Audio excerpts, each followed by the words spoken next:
John Lee once made the comment that we human beings have a lot of potentials in our body, in our mind, that we don't take advantage of. And part of the practice is learning how to develop those potentials, to find where they are, and then to apply what's called appropriate attention to them. In other words, seeing them in terms of what you can do with them that's skillful, what you can do with them that would not be skillful, and particularly how you can use them to help put an end to suffering.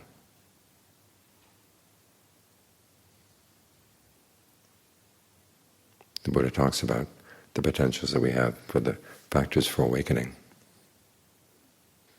And in each case, you have to apply appropriate attention to it, locate it, identify it, and see how you can change it, bring the potential out. Don't just leave it as a potential, you want to actualize it. Now, in some cases he explains what those potentials are that can feed the factors for awakening.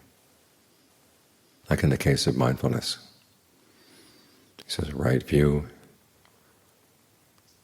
or what he calls views made straight, and then purity of virtue.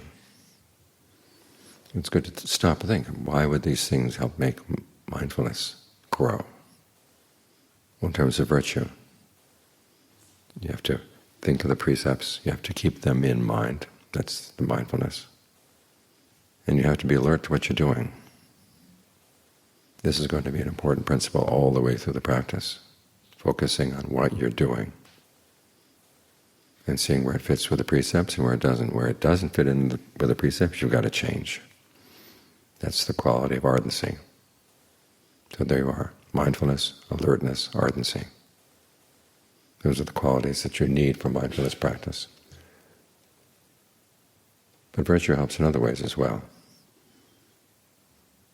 When you look back on your behavior in the course of the day and see that you didn't harm anybody, didn't harm yourself, didn't harm other people, other beings of other kinds.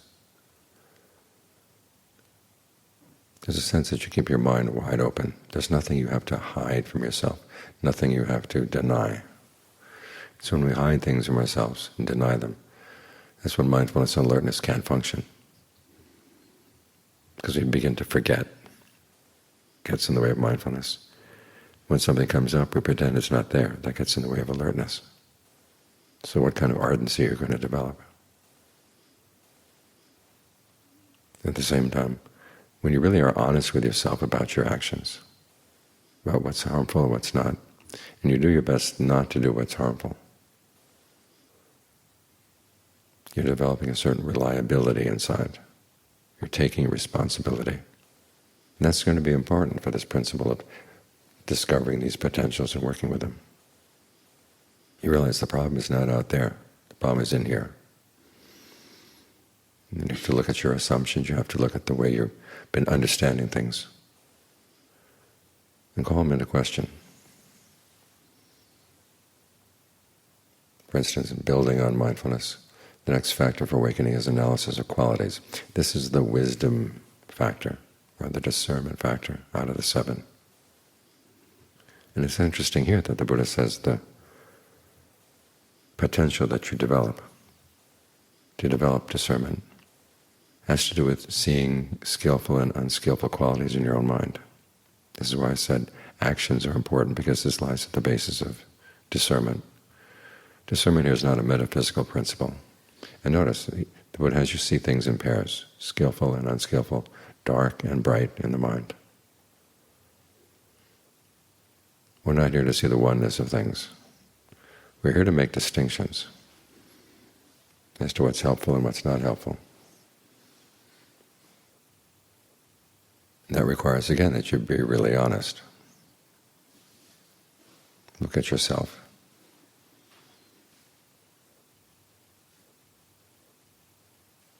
And then you can begin to detect the difference between, say, a mind state that's imbued with sensuality or ill will or harmfulness, and see that it really does cause trouble. So many of those states we actually enjoy. we like our sensuality. There are times when we can think about how other people deserve punishment of one kind or another. You'd like to see justice done. A lot of our politics right now seems to be based on this. Everybody has ill will for somebody, wants to see somebody punished, and they can invoke all kinds of principles saying, well, it's justice is being done. So these are things we can really like. The same with harmfulness. You want to see somebody wiped out, wish this person didn't exist. And the mind can feed on that. The thing is, even though you may like these things and you may feel justified in thinking them, you begin to see they're bad for you down the line. You look more favorably on their opposites, renunciation. Now, renunciation isn't just about denying yourself. It's saying no to all your fantasies about sensuality, your sexual fantasies, your fantasies about food, your fantasies about comforts of different kinds. You have to say no to that kind of thinking. And that's what allows you to develop concentration. Because you've got to look for pleasure someplace else. And here the Buddha opens the field wide. Whatever pleasure you can get from concentration is going to be a good thing. Because unlike sensual pleasure, or the pleasures, sensual fantasies, the pleasure of concentration puts you in a state where you can actually see the mind clearly and feel nourished as you're looking at what's going on in the mind. So that would be a bright quality or a skillful quality in the mind that you would want to encourage. Same with thoughts of non-ill will. You'd learn to either to have good will for others or just to be equanimous about them. The same with harmfulness. You're not here to punish anybody. You're here to look into your own mind. Understand what's going wrong in the mind, and learn how to change it. And this is how analysis of qualities moves into the next factor for awakening, which is persistence. In other words, right effort. When you see that there's a quality that's unskillful, you try to get rid of it. If a quality is skillful, if it's not there, you try to encourage it, and if it is there, you try to develop it.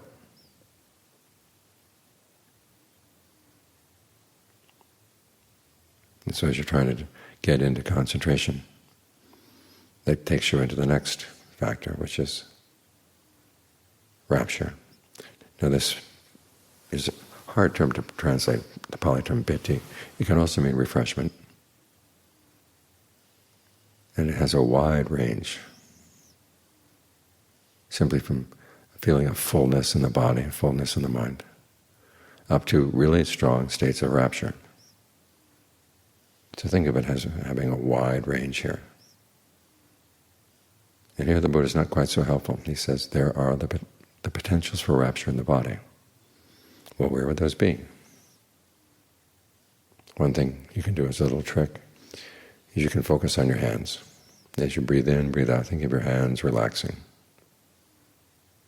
Every muscle in the hand. Nothing tenses up as you breathe in. And they maintain a sense of sameness throughout the in-breath, throughout the out-breath. Everything's relaxed. When the muscles relax like that, then the blood can flow freely in the hands. All the tensions of the day, which tend to center in the hands in a lot of ways. As you're used to using your hands to work, using your hands to type at a computer, using your hands in the kitchen, or simply when a particularly strong emotion comes in, you will tense up in your hands. The old fight or flight reaction. Well, think of it relaxing, relaxing, relaxing. Every little muscle.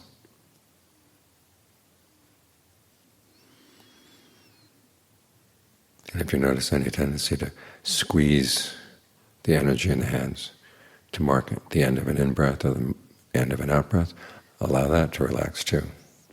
Once there is that sense of fullness in the hands, think of that spreading up the arms. You can do the same with the center of your chest. Any place in the body where you tend to tense up quickly when there's anything negative going on, either inside or outside. And learn how to keep it wide, wide open. Because a lot of the pleasure and concentration comes not from bearing down on one point. It comes from focusing on one point but having a soft, open focus. And it starts out not all that impressive. It's just a feeling of okay. Well, maintain that okay. Don't allow any tension to build up inside it or around it. And when there's a sense of okay, think of it spreading.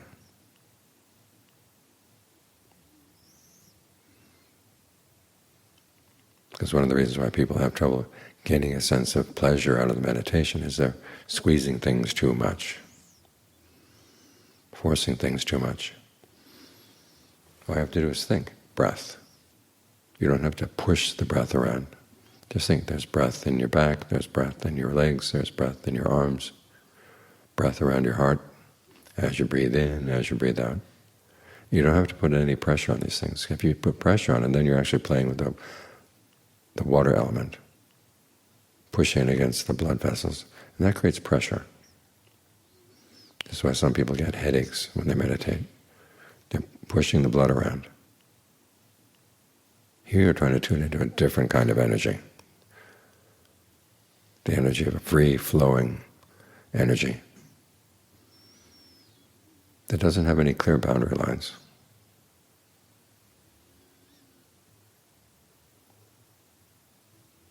And think of the energy doing the breathing. Here again we have the sense that some muscles have to do the work doing the breathing, and others are freeloaders. And the ones that are doing all the work are not going to get any chance to have any sense of pleasure or well-being. So again, think of breath, breathing, breath, energy, breathing, energy. And you find that things calm down. That's the next factor for awakening. Here again, the Buddha is not all that helpful. He just says there is a potential for calm. There's potential for calm in the body and a potential for calm in the mind. Okay, what kind of perceptions would be calming for you right now? Perceptions with regard to the breath, with regard to the mind. Give them a try.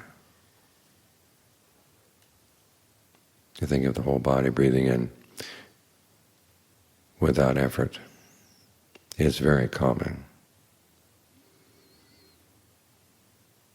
Think of your mind being willing to stay and not get bored, not get antsy.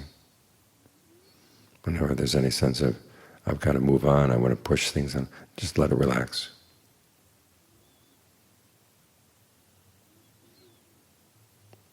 And you find once you get the perceptions and once you get the sense of not having to pressure things so much, things will calm down. And when they're calm, then you can get concentrated. Here again, the Buddha is not all that helpful. He simply says there is the potential for concentration. It goes beyond just calm. The mind gets really centered and really solid. The Thai word for concentration, or the Thai translation for samadhi, is dang man, firmly established. There's a sense of firmness to your mind as it settles in. So it's not just calm and still, it's firmly there.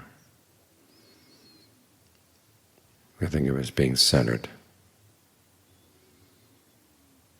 and centered in all directions.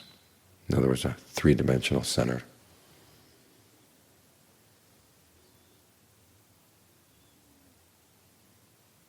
And as things calm down even more, then you develop the potential for equanimity, which is the last of the factors for awakening. After you've been through the rapture and it's done its work for you, you let that calm down. So you're here with a sense of being balanced. And it can get very, very still. It doesn't get still because you're trying to suppress it. It just gradually, gradually, gradually settles in.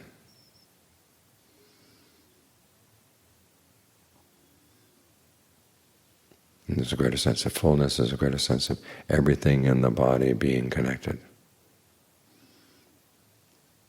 Now these are the skills of meditation.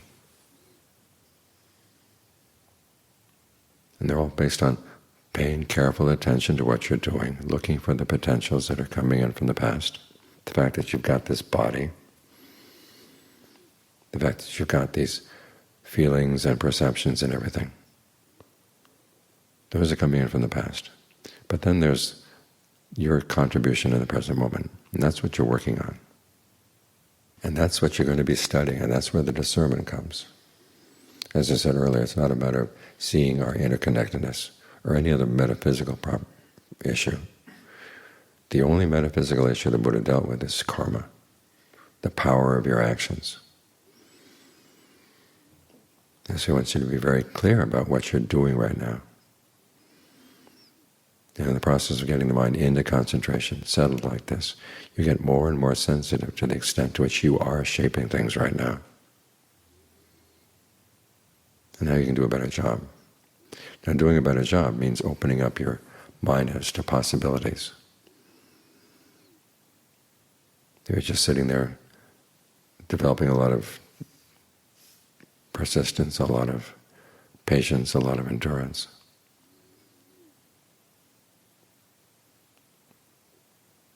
They can go for a while. But you read about the Ajahns and their approach to developing discernment. It always comes from asking new questions, looking at things from new angles. And particularly getting a different sense of what you are doing right now and what you could do to make things better, and where the potentials are for making things better.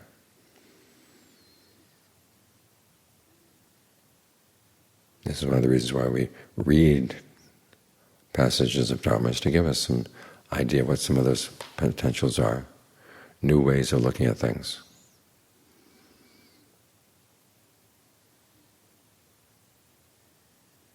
We come with the assumption that the way we've been looking at things, the way we've been acting so far, is not cutting it. There's got to be something better. And the Buddha's offering that. This, again, is one of the reasons why Ajahn Suwa was so insistent on that principle of practicing the Dharma in accordance with the Dharma.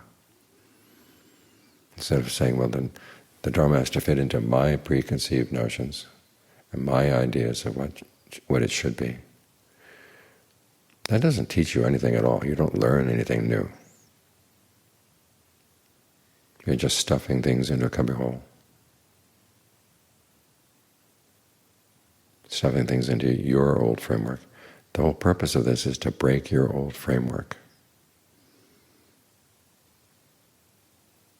To consider that there are possibilities out there that you hadn't heard of before, hadn't thought of before. And a willingness to try on some new ways of looking at things.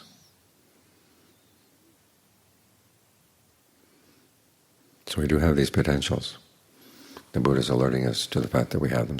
As I said, in some cases he's specific about what those potentials are. In other cases it's up to you to figure out where they are and what you can do with them. So in that way the meditation is not simply putting the mind through a meat grinder. It's exploration, experimentation. You're using the active faculties of your mind in a good way. You're learning to figure things out. Because that's what discernment is. Figuring out not so much how things are, but how things function. And how you can make them function for the sake of a happiness is really dependable. That possibility is there too. So open your mind to new possibilities. It's in that way that your meditation can grow.